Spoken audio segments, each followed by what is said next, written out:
of us inevitably do have times of great anxiety, and that's to be expected. Life throws some tough rocks at us. But I suppose what I've tried to learn myself is that chronic ongoing anxiety is what is so debilitating, i.e.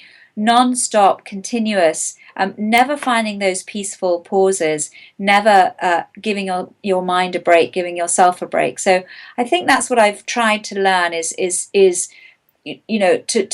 acknowledge that of course there'll be moments still of anxiety, but if I can find the moments in between and cherish and cultivate them.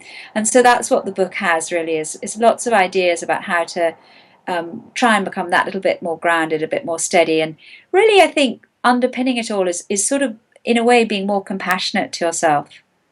And really that is the key, in a way, then to be more compassionate with others.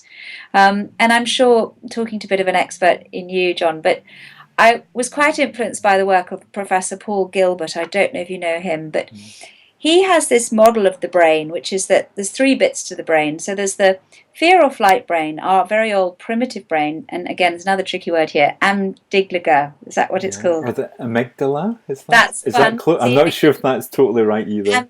Amygdala, yeah, Yeah. that's the one. Then we've got the cognitive brain. So it's the sort of doing brain and getting things sorted and food on the table and getting to work and getting stuff, your to-do list. That's your cognitive brain. And then we have the mammalian brain, and that's your compassionate brain, your gentle brain, your nurturing brain. And it often what happens, and I think what I had to learn, is that I was switching between the fear brain and the cognitive brain. So I would respond to anxiety and stress with doing, and I'd be doing and then I'd be fearful and I'd switch between fear and doing and fear and doing and fear and doing. And I think what I've tried to do over this sort of really 20 years, but also with my work with Mind and Depression Alliance, is just to get back sometimes into that compassionate mammalian brain and just get into a very gentle, sort of different part of me really, and nourish that part of me, and get them in balance, because you need all three. Obviously sometimes it's right to be frightened. If you saw the lion across the savannah, you would have to run. Yeah.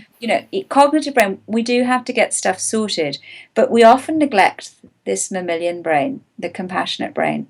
So I think that sort of idea is the sort of what underpins a lot of my ideas.